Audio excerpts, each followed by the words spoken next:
speaker has been mentioning about the epidemiology of atrial fibrillation.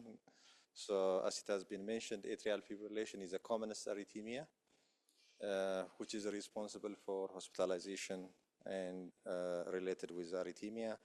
And the prevalence increase as the age of the patients increase.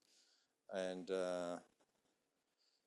when you see the epidemiology of atrial fibrillation in Africa, it depends on the setting where the study is done. Community-based studies shows lower prevalence of atrial fibrillation, starting from 0.3% to about 4.3%. But hospital-based studies or studies done in individual patient groups, like a patient with a stroke or rheumatic heart disease, shows higher prevalence of atrial fibrillation in those group of patients. So we expect there is a rising number of atrial fibrillation because of the age and higher prevalence of non-communicable diseases. And it is important to note, as it has been mentioned, rheumatic heart disease is one of the important cause of atrial fibrillation in Africa. And there is high stroke risk and under treatment that we're going to see. Just to remind you, the major aim of treatment of atrial fibrillation is has a prognostic impact in terms of anticoagulation and treatment of comorbidities, including hypertension, diabetes, obstructive sleep apnea, as has been mentioned, and providing symptoms through rate or rhythm control. So our focus is mainly on anticoagulation in Africa and how well it is managed. There are a number of prospective cohorts, retrospective data showing, and the major anticoagulant that has been used is warfarin, as you expect, and time to therapeutic range in many African settings, including Ethiopia, Kenya, and South Africa, is less than 50%, which is far less than the guideline recommendation to keep patient in time to therapeutic range of more than 65 to 70%. And in most settings, they report less than 50%. So if you see the systematic reviews and the meta-analysis regarding the use of warfarin in Africa, the time to therapeutic range based on Rosendal or just simple proportion of a patient who achieve therapeutic NR shows that it's all the way from 13.7% to 57.3%. In other meta-analysis, it says the pooled meta-analysis shows that approximately only 17% of patients achieve the target INR, which is time to therapeutic range of more than 65%. So this is just to highlight the meta-analysis of 18 studies, which includes around 4,000 patients, which is, of course, done in setting of Africa, from including Sub-Saharan and Northern Africa. And most of them are small prospective cohort studies, and there are a number of retrospective data. The follow-up are variable, and as you can see, the mean time to therapeutic range with Rosendal extrapolation is around 39.4%, which ranges from 39.4 to 57.3%. The highest report in this meta-analysis for time to therapeutic range come from Tunisia, about 57.3%. But only 10 to 32% of patients achieved optimal time to therapeutic range, which is above 65 to 70%. As you can see, the bleeding rates is reported all the way from less than 1% to 59%. And mainly the commonest bleeding reports are minor bleeding, and the major bleeding are reported from 1.6 to 9.1%. As you expect, the highest bleeding risk is reported from the countries with higher time therapeutic range, from Tunisia, and the lowest is from South Africa and Kenya, which they achieve time to therapeutic range anywhere between 10 to 15%. And there is also high hospitalization on those patients, up to 32%, depending on the studies.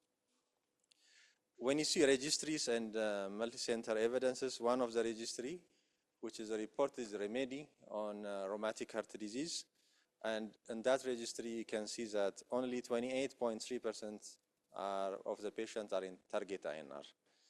And I will show you the data from Remedy, but most patients has no INR determination or very infrequent INR determination in a 6 months follow-up. And the other registry is a registry which involves African countries, Asians, South America, and partly Europe, but it is obviously noticed that Africa had the lowest oral anticoagulant uptake compared to the rest of the world.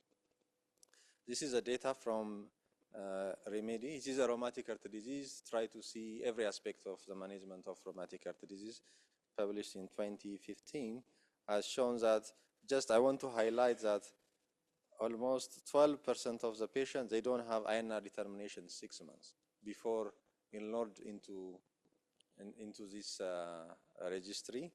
And majority of the patients, we can say that they do have one to three INR determination in 6 months. Okay, so it's not easy to make frequent INR determination and to keep the INR in target in most of developing countries, where Africa is also represented. That is true not only for atrial fibrillation, as well as for a patient with a mechanical valve with or without atrial fibrillation. So this is just a summary of what we have discussed. So the target is here to make the time to therapeutic range around 65%. And as you can see, in most African setting and also meta-analysis and the registries, it is failed to achieve the target range. So what about the clinical trials? This is the Invictus trial, which compare warfarin with rivaroxaban in a patient with rheumatic heart disease. I will not go in detail of the Invictus trial, and I think we have investigators here, they can comment about it. It is one of the largest RCT done in African setting, because many African countries are represented, over 4,500 patients, and most patients has moderate to or above mitral stenosis as an indication for anticoagulation in the background of atrial fibrillation or other indication for anticoagulation, like previous history of stroke or previous unexplained or LA thrombus, which is seen on the echocardiogram. As you can see, but I want to highlight is what is achieved in the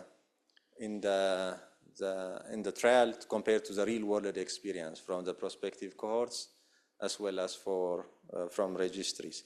So at baseline, only 33% of patients had time to therapeutic range INR, but as you can see, by the end of 2 or 4 years, depending on the duration of the follow-up, almost 65% of the patients achieved time to therapeutic range. So, which is far higher than the actual real-world practice. But it tells us that it is achievable with a frequent INR determination and dedicated follow-up. So, but it is much higher than the real-world practice. And as it has been mentioned in the paper, about 23% of the patients, they did not continue. It's associated with permanent discontinuation of rivaroxaban. Mainly, one of the reasons I see is crossover of the patient from rivaroxaban to warfarin because of mechanical valve surgery for valve surgery, which is requiring mechanical valve, as we know from the initial studies. The NEOACs are failed compared to warfarin in a patient with who do have mechanical valves. So maybe the evidence from Invictus may not be applied to the real world, or it should be in a way that INR can be monitored very frequently, and time to therapeutic range goes to into the level of the guideline recommendation, because I achieved 65%, which is a guideline recommendation. So how about drugs in Africa? So there are emerging evidence that drugs like dabigatran, rivaroxaban, or apixaban have been increasing their uptake. As you know, especially for non-valvular atrial fibrillation, we have enough evidence and superior recommendation for NOACs to be used for a patient with non-valvular atrial fibrillation. But as you know, for mechanical valves or patients who do have moderate and above MS, moderate and above mitral stenosis, still warfarin are a mainstay of treatments. So the barriers for use of NOACs in Africa is mentioned as high cost, limited validation in African setting because we don't have enough data showing their efficacy, safety in African setting. And there are many insurance doesn't cover also the use of these NOACs in African setting. But as you can see, there is an inherent challenge from using warfarin because INR monitoring will not be easy, so that these drugs is unattractive options. This is from registry done in Africa, Middle East, and Latin America, mainly of VTE, but it is proves the concept that NOACs are safe and has comparable efficacy to Western data, okay? Even though there is a little availability of. This is the data mainly from North African, Egypt, which try to compare the use of NOACs versus warfarin in an African setting, mainly for a patient with non-valvular atrial fibrillation, which shows that NOACs are superior in terms of adherence, quality of life, and so on. So NOACs are a valuable option for African setting, especially for non-atrial fibrillation, given the cost. The other thing which is mentioned is the cost.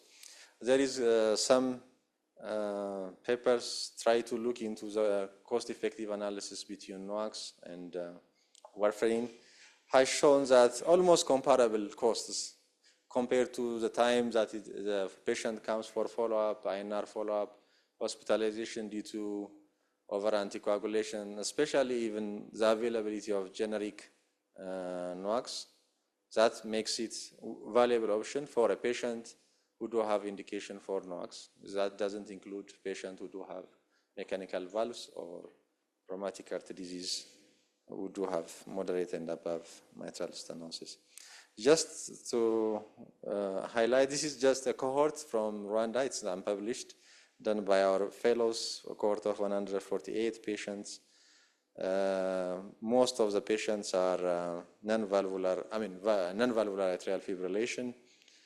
And from non-valvular atrial fibrillation, about 90% were rivaroxaban, indicating that there is still higher uptake of NOACs in African setting as well. And only 7.4% of patients with non-valvular atrial fibs are on warfarin.